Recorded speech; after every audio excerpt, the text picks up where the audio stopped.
Bonjour à tous. Depuis la victoire massive de Trump, l'Union européenne perd littéralement la boule. Les européistes, les eurofanatiques veulent partir dans une espèce de fuite en avant, Macron en premier, je vais vous dire un peu tout ce qui se passe, et en même temps se prennent complètement les pieds dans le tapis. C'est la débandade avec explosion du gouvernement en Allemagne, un Macron terriblement affaibli, des responsables de certains pays qui veulent jouer leur propre partition.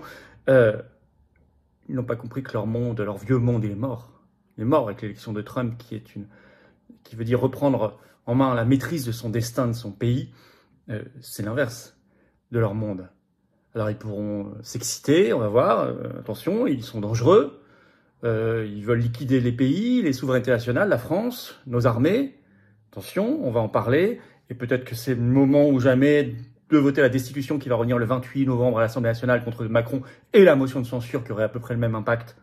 Parce que sinon, c'est laisser Macron liquider la France. Et donc, j'en appelle à ceux qui se prétendent d'opposition. C'est inadmissible d'hésiter ou de ne pas voter les motions de censure, destitution. Puis on va voir à quel point on doit se battre justement pour le Frexit et à quel point notre moment Trump, c'est le Frexit. Notre moment Trump, ce sera le Frexit. Ça veut dire reprendre le contrôle, reprendre la maîtrise de son pays, de son destin, de ses libertés, de la paix, de l'avenir.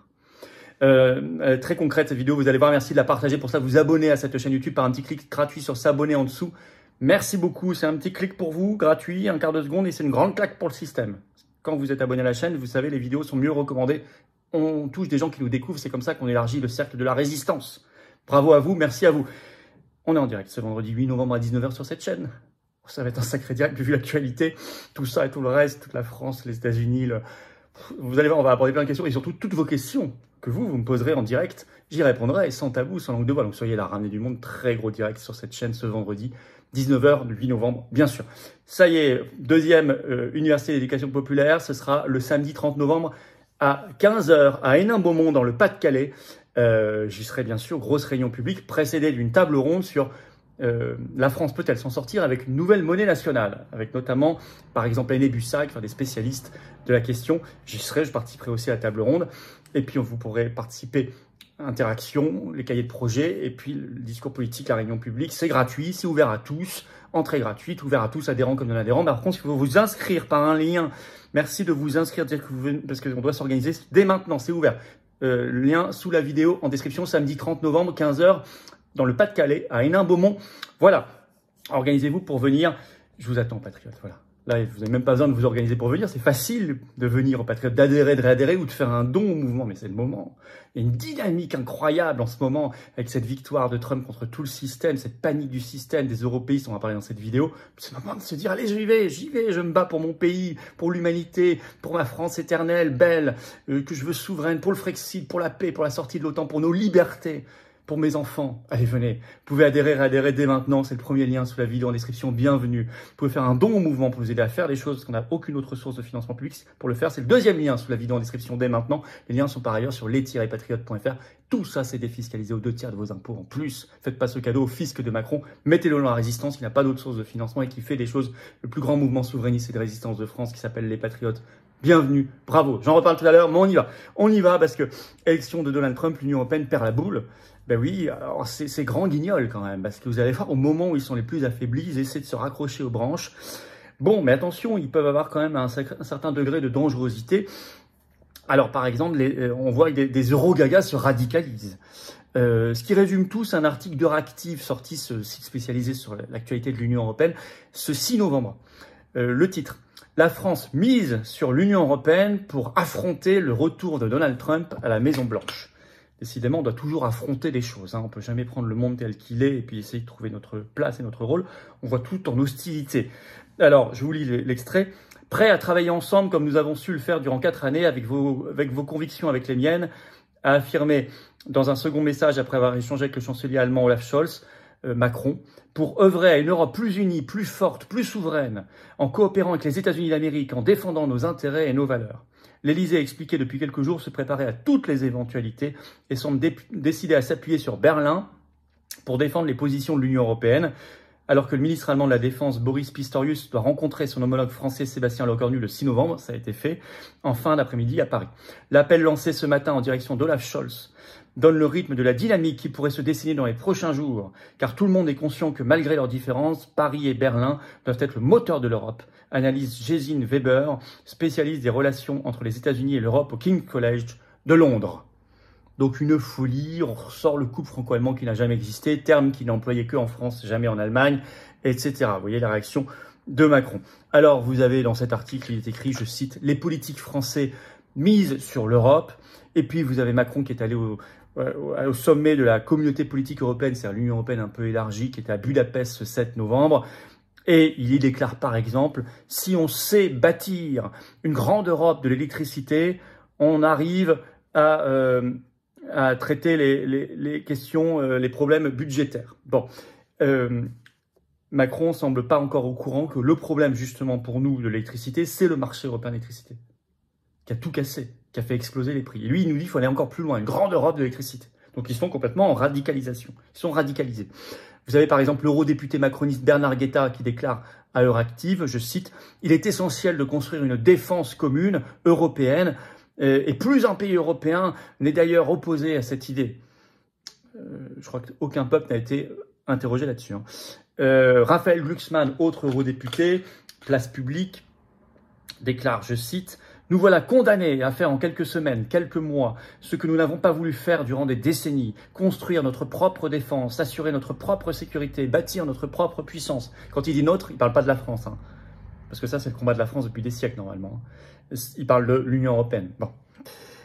Elisabeth Borne, ancien Premier ministre, qui déclare, je cite, sur un tweet ce 6 novembre, « Avec le résultat des élections américaines, l'Europe doit plus que jamais renforcer son unité. Nous devons œuvrer encore davantage pour une Union européenne plus forte et plus souveraine. » Vous le savez, la souveraineté européenne, ça ne veut rien dire. Il n'y a pas de peuple. Ça veut dire la destruction de la souveraineté nationale. La destruction de la démocratie, la souveraineté française. Ce qu'il en reste. Destruction de la France, en fait, et du peuple. Il faut être clair, il faut dire les choses. Clément Beaune, ancien ministre des Affaires européennes, déclare sur X ce 6 novembre, je cite, « Le choc Trump doit devenir un moment européen. Le sursaut sera difficile, c'est maintenant ou jamais. » Ils sont dans la dramatisation, le grandiloquent, la radicalisation. Thierry Breton, ancien commissaire européen viré par Ursula von der Leyen, qui était sur France Inter ce 7 novembre et qui déclare qu'on a besoin, je cite, d'un leadership extrême en Europe. Ils assument quasiment qu'ils sont des extrémistes, bon, de l'européisme. Mais même le RN, ça d'ailleurs, même la presse a dit, mais c'est bizarre, il parle comme Macron. Bah, nous on le sait. Euractiv l'a noté. Jordan Bardella a lui aussi appelé à repenser le rapport de l'Europe à la puissance et à l'autonomie stratégique. C'est beau comme du Attal ou du Macron. Et France Inter a noté ça ce 7 novembre. Je cite l'analyse de France Inter. Prudence donc et même virage sémantique spectaculaire. Dans son communiqué, Jordan Bardella dit que cette élection doit sonner comme un réveil pour nous, Français et Européens, qu'il faut repenser notre rapport à la puissance et à l'autonomie stratégique. Vous avez bien entendu, écrit France Inter, le président du RN copie-colle les concepts macronistes. Politico souligne exactement la même analyse le même jour, le 7 novembre. Voilà. Bon. Donc c'est ça l'état de la classe politique officielle française. La radicalisation européiste. Mais c'est juste clownesque, parce qu'en fait c'est la débandade générale. D'abord vous avez explosion de la coalition allemande au gouvernement, une première depuis 1982 dans le pays. Euractiv l'a noté ce 7 novembre, la rupture de la coalition allemande, je cite, plonge l'Europe dans l'incertitude. Le 6 novembre, en effet, le chancelier allemand Olaf Scholz a limogé son ministre des Finances et représentant du parti des libéraux dans sa coalition, il s'appelait Christian Lindner. Et donc, en même temps, tous les ministres qui venaient du parti de ce ministre, le FDP, Parti libéral, ont démissionné. Il n'a plus de majorité à l'Assemblée allemande, au Bundestag. Il lui manque 42 députés pour avoir une majorité. Et beaucoup de voix maintenant en Allemagne en appellent à des élections législatives anticipées en mars 2025, voire en janvier. Je vais vous citer un extrait d'Euractiv. Que se passe-t-il maintenant, a soufflé lui-même le chancelier allemand aux journalistes après l'annonce du départ et du limogeage des libéraux. D'abord, Scholz va continuer à diriger le gouvernement, bien qu'il leur manque 42 sièges pour atteindre la majorité. Une première en 40 ans. Les ministres remplaçants devraient être nommés le 7 novembre. Ils ont été nommés le 7 novembre. Des élections anticipées ne s'en suivent pas automatiquement, mais Scholz prévoit d'organiser un vote de confiance le 15 janvier. Il pourrait alors demander au président allemand Frank-Walter Steinmeier de dissoudre le Bundestag, leur Assemblée nationale, ce qui lui permettrait de programmer des élections anticipées d'ici la fin du mois de mars, comme il l'a déclaré. Mais certains demandent même janvier, comme je vous l'ai dit. Dans tous les cas, écrit Euractiv, c'est un mauvais signe pour l'Europe. Cette situation, je cite, a soulevé des questions sur les perspectives de la nouvelle dynamique européenne qui a suivi la victoire de Donald Trump. Ah oui. Quoi qu'il en soit, et écrit enfin Euractiv, le gouvernement allemand peut difficilement prendre des engagements à long terme.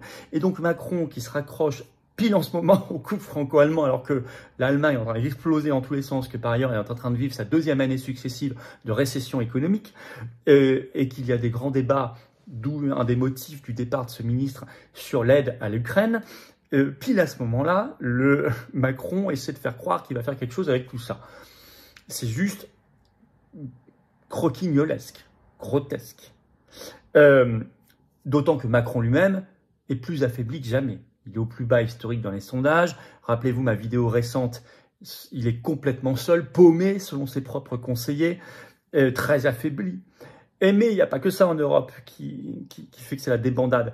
Vous avez certains responsables gouvernementaux, chefs d'État et de gouvernement, qui jouent leur propre partition. Et plus encore depuis la victoire de Trump. Par exemple, Viktor Orban, Premier ministre hongrois, qui, le JDD l'avait noté le 6 novembre, avant même la déclaration des résultats officiels, écrivait sur son compte X, en route vers une belle victoire, Viktor Orban, je lis le JDD, célèbre l'avance de son ami Donald Trump face à Kamala Harris.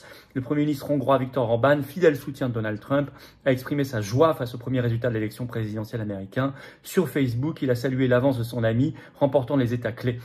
Bon, donc en fait, Orban sait qu'il aura une relation privilégiée, personnelle avec Trump. Puis Giorgia Meloni en Italie, elle espère la même chose. Le Monde avait noté le 5 novembre, je cite, Giorgia Meloni cultive sa relation avec Elon Musk, un des grands lieutenants de Trump. Euractiv note le 7 novembre, je cite, Giorgia Meloni est l'interlocutrice naturelle de Donald Trump en Europe, juge son camp politique. Vous pouvez citer le Premier ministre slovaque, Robert Fico, qui est anti-UE, anti-OMS, anti-OTAN, qui avait été victime d'une tentative d'attentat comme Trump, d'ailleurs, lui c'était en mai dernier, qui lui aussi va avoir sa propre relation. Donc tout ça, en réalité, rend grotesque l'espèce de radicalisation européiste. Ils vont essayer la fuite en avant, bien sûr, pour faire de l'Union européenne ce que j'appelle un réduit totalitaire. Oui, ils vont essayer par ailleurs de mettre plus de censure sur les réseaux sociaux, l'armée européenne, la grande Europe de l'électricité, etc., etc. Parler d'Europe, ils parlent tous d'Europe, personne ne parle de France dans cette classe politique officielle française à mettre à la poubelle. Vous avez remarqué les réactions depuis Trump, ils ont plus que le mot Europe à la bouche. Comme si on avait les mêmes intérêts que les Estoniens, les Allemands, tout ça n'a aucun sens. Alors c'est quoi ce réduit totalitaire? Ce sera quelques pays européens plus le Canada de Justin Trudeau? C'est ça leur idée? Donc qui va être dans cette fuite en avant? Vous y ajoutez bien sûr Ursula von der Leyen, présidente de la Commission européenne, Zelensky qui va tenter de se rassurer, c'est à peu près tout. Et Macron va essayer d'être le chef de file de ce réduit.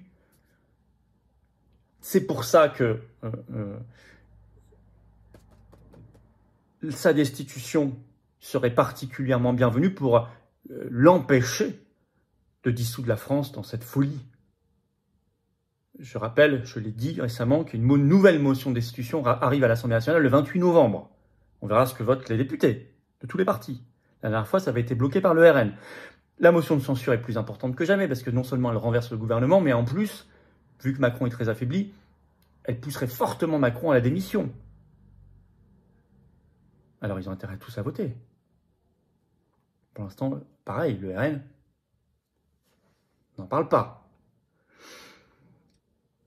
Il va falloir qu'ils comprennent, tous ces gens-là, ces idéologues-là, ces euro-gagas, ces anti-français, que leur monde, c'est un monde fini.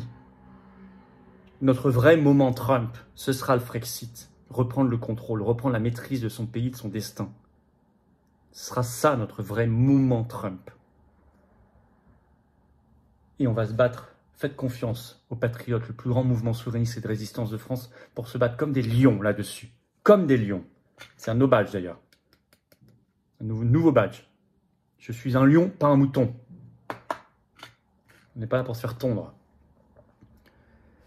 Merci de partager cette vidéo. Pour ça, vous abonner ou réabonner à cette chaîne YouTube par un petit clic gratuit sur s'abonner. Un petit clic pour vous, une grande claque pour le système, pour les Eurogagas. Merci à vous. Petit clic gratuit.